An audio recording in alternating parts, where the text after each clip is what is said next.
Cobain, boleh. Oke.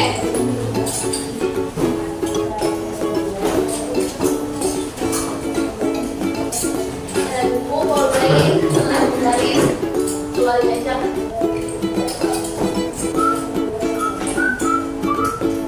Oke, nah. Tepuk pagi itu 4 kali, tepuk siang 3 kali, sore 2 kali, malam 1 kali. Paham? Coba ya, langsung coba ya. Ada berdiri boleh dong, biar nggak terlalu tegang-tegang. Ya. Oke, langsung aja ya. Siang. Iya, iya. Tadi kuenya masih ingat kan? Sore. Masih acak-acakan. Oke, sekali lagi percobaan ya. Kalau udah percobaan terus nanti salah, kita kasih hukum ya. Pagi. Ya. Pagi.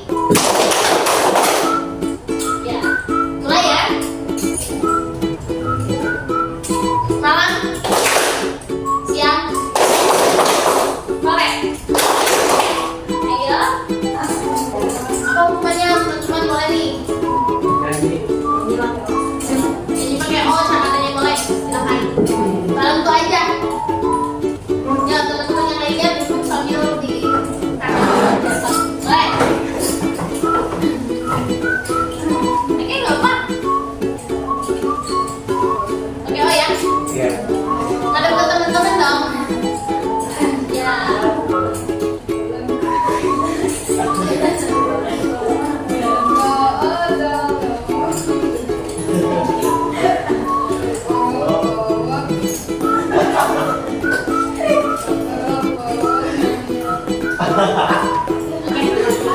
Cukup aja ya. Makasih ya. Tepuk tangan dong buat. Oke, selanjutnya. Sekarang kita akan membahas tentang akhlak tercela, tentang infak, prasasti dan bodoh. Selain boleh. Nah, ada yang tahu nggak sih sebelum kita membahas lebih jauh tentang prasasti, infak dan bodoh tadi? Apa ya? Apa yo? Ada yang tahu nggak? Pengertian infak, prasasti dan bodoh. Pemahaman kalian dulu aja. Tahu? Nifak, munafik sama aja. Gitu apa? Apa ya? Berhubungan juga, ya. Terus kalau bodoh marah.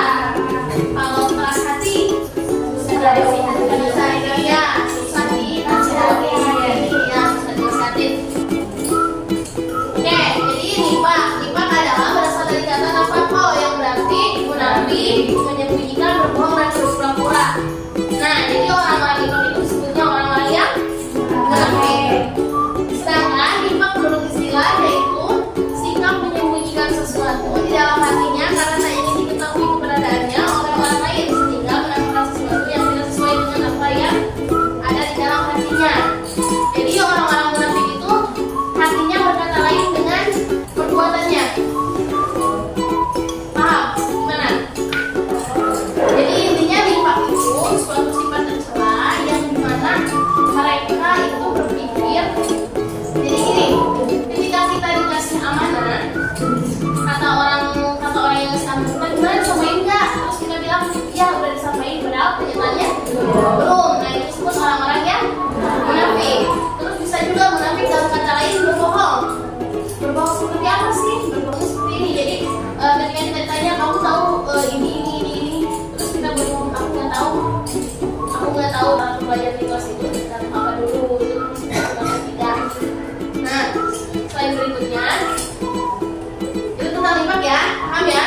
Nifak itu munafik intinya ya, menyembunyikan sesuatu. Nah, ada juga nih ayat Al-Quran tentang bahayanya orang-orang yang nifak atau munafik. Yang pertama yaitu Surat At-Taubah ayat 67. Ada yang hafal? Isinya ada hafiz dan hafizah. Oke, jadi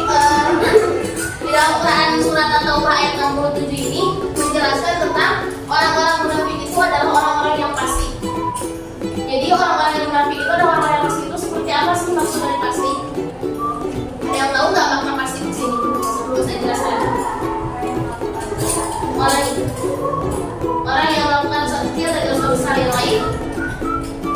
Boleh? Fasik.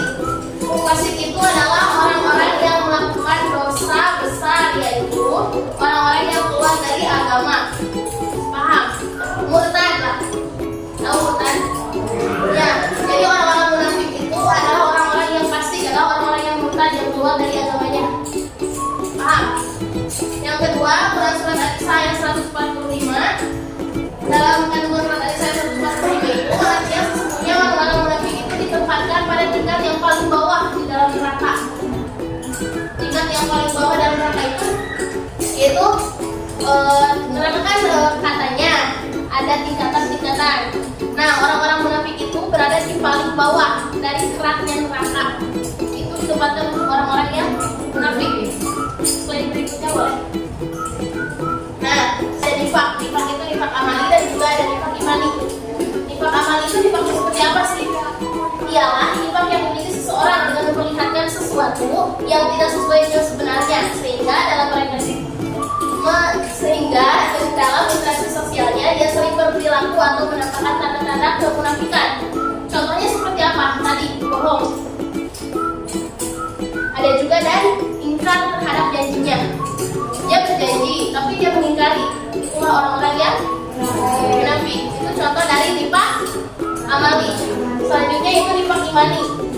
Bisa dilihat ya. Nifak imani itu seseorang dengan memperlihatkan keimanan dan menyembunyikan kekafirannya. Orang seperti ini diancam neraka. Jadi dia itu intinya soalim di luar, tapi pada di dalam dia melakukan murtad ya. Paham? Dia adalah seorang munafik. Nah, contoh dari nifak iman ini adalah sikap kemunafikan atas datangnya bulan Ramadan. Jadi di mana sih datangnya bulan Ramadan kok disebut nifak imani? Dia bilangnya dia berpuasa, padahal faktanya dia tidak puasa. Nah, itu disebut dengan nifak imani. Dia berbohong kepada Tuhannya sendiri. Paham? Oke, slide berikutnya itu macam-macam nifak ya. Nah, di sini ada bagaimana sih cara menghindari perilaku nifak atau munafik supaya kita tidak menjadi seorang yang munafik. Di sini saya ambil dua. Yang pertama yaitu membiasakan berbicara jujur. Ketika seseorang terbiasa berbicara jujur, maka dia akan terbiasa jujur dan tidak akan pernah berbohong. Maka sedikit demi sedikit dia akan terhindar dari nifak atau munafik. Yang kedua, membiasakan diri untuk amanah. Ada yang tahu amanah? Amanah seperti apa sih? Penyampaian, terus percaya, bisa dipercaya. Ya, amanah itu membiasakan diri ketika seseorang yang menitipkan kepada kita, maka kita harus menyampaikan. Tidak boleh dikurangi dan tidak boleh dilebih-lebih. Ya, berikutnya lah. Itu tentang nifak ya. Jadi nifak itu ada dua. Tadi cara menghindarinya juga ada dua ya. Yang kedua yaitu tadi keras hati. Qaswah al-qalb. Ada yang tahu nggak? Keras hati. Di sini di gambarnya ada anak yang ngeyel, dia jadi marahi orang tuanya.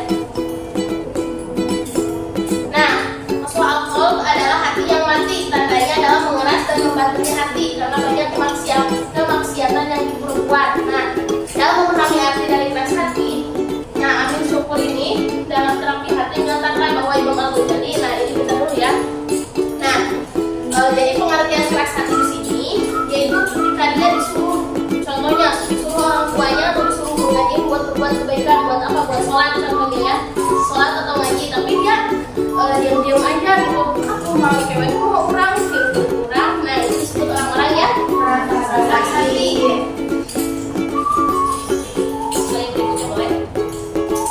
Nah, Imam Al-Ghazali menjelaskan tentang 3 macam hati. Kata Imam Al-Ghazali, hati itu ada 3 macam. Yang pertama hati yang sakit. Hati yang sakit itu yang seperti apa sih? Hati yang sakit adalah adanya keimanan, ibadah, namun termulai dengan keburukan dan kemaksiatan. Jadi seperti apa sih? Jadi kita beribadah biasa, tapi di belakang layar atau di belakang orang lain kita melakukan kemaksiatan dan keburukan. Kemaksiatan itu ada beberapa macam. Bisa dengan satu tidak menjaga pandangan, atau ketika tidak ada orang kita biasa melakukan hal-hal yang negatif. Paham ya? Yang kedua, menurut Imam Al-Ghazali ada hati yang sehat. Hati yang sehat itu tandanya adalah iman yang kuat dan pengamalan yang konsisten. Jadi hati yang sehat itu kita mempunyai iman yang kokoh. Ketika teman kita mengajak kepada kemaksiatan, kita tetap kepada pendirian kita dan konsisten tentang iman kita. Yang terakhir yaitu hati yang mati.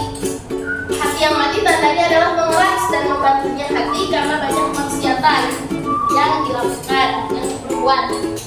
Nah, hati yang mati itu berarti tadi yang keras hati, ya ketika diajak kepada berbuat kebaikan tapi dia tetap tidak mau. Oke, selanjutnya. Nah, bagaimana sih cara menghindari mengerasnya hati? Di sini ada 6 poin. Yang pertama, membaca Al-Quran disertai perenungannya. Jadi membaca Al-Quran tidak hanya sebatas membaca, tetapi kita harus merenungi. Yang kedua yaitu mengatur pola makan agar perut tidak kenyang. Ada ini kan suatu hadis kalau nggak salah ya, Kang Gerimbong, tentang hadis makan berlebihan itu. Ya pokoknya hadisnya itu di sana intinya terdapat kita tidak boleh makan terlalu kenyang gitu ya. Terus yang ketiga bangun malam. Nah, bangun malam untuk apa? Tahajud, ibadah gitu ya, diterimanya amal kita itu di 3 malam. Terus yang keempat, merendah diri di hadapan Allah pada akhir malam. Jadi kita harus rumasa gitu ya, kalau bahasa Sundanya kita harus rumasa kalau kita adalah ciptaan Tuhan. Terus apapun yang kita alami itu kita serahkan lagi kepada Allah, kita dikuatin gitu ya. Terus yang kelima, bergaul dengan orang-orang yang ya, soalnya apa? Soalnya kalau kita bergaul dengan maling, meskipun kita tidak maling, pasti kita akan dicap sebagai orang yang maling, gitu ya. Yang terakhir, berempati kepada orang lain. Jadi kita harus peduli kepada sesama ya. Slide berikutnya. Itu cara-caranya ya. Lalu yang ketiga tadi udah ya, yang pertama apa? IPA. Yang kedua, sandi. Yang ketiga, godok. Nah, godok atau marah ya. Kata godok berasal dari kata tiba yang berarti marah, mengamuk, murka, berang, gusar, jengkel, hitam ya. Seperti itulah intinya ya. Jadi kata godok secara istilah adalah sikap tercela di mana gejolak darah dalam diri seseorang meningkat karena tidak senang pada perlakuan tidak pantas. Paham nggak? Jadi godok itu intinya marah. Tapi bukan berarti kita harus jadi orang yang pemarah, apa marah, ya. Lanjutnya. Oke, nah dalam Al-Quran sikap marah dapat menimbulkan beberapa dampak negatif. Dari sikap marah yang pertama, menemui banyak kesulitan sehingga menyesal. Jadi orang-orang yang gampang marah itu rata-rata dia akan menemui banyak kesulitan dalam hidupnya. Jadi nggak tenang hatinya. Jadi kalau ada masalah, itu hatinya nggak bisa tenang gitu mencari solusi, tapi malah makin nambah masalah. Yang kedua, tidak mendapat keuntungan, banyak mendapat kerugian. Yang tadi bukannya dapat solusi malah nambah masalah. Nah yang terakhir, menerima murka dan laknat Allah.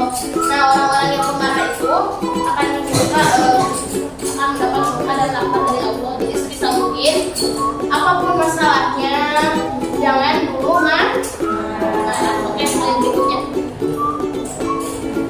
Nah, bagaimana sih menghindari perilaku marah? Kita mau udah terlanjur pemarah nih, apa-apa marah, kalau nggak sesuai ya pasti marah. Nah, coba deh amalin dulu. Yang pertama, meredam rasa amarah dengan sabar. Terus dada dan bilang sabar. Ini dunia kok nggak terlalu gimana banget gitu ya. Kalau nggak bisa sabar, yang kedua meredam amarah dengan berzikir kepada Allah. Zikirnya boleh apa aja, boleh astagfirullah, subhanallah, paham? Yang ketiga, meredam amarah dengan berwudu. Kalau masih belum zikir, belum bisa, sabar nggak bisa, ya udah coba dulu berwudu. Nah, lalu yang keempat, meredam rasa amarah dengan berdiam. Wudu udah, zikir udah, tapi hati masih aja marah, masih aja pengennya gelut lah gitu ya kalau bahasa itunya. Coba dulu duduk. Ya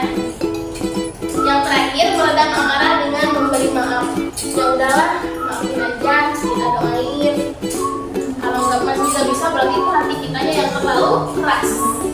Ya. Oke, slide berikutnya.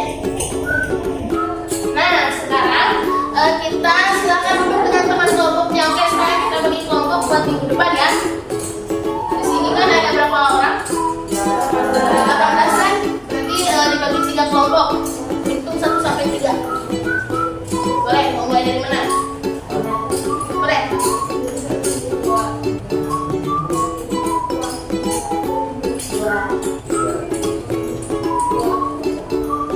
Katakan dengan kelompoknya yang kelompok 1 1, kelompok 2 2, kelompok 3 3.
ya.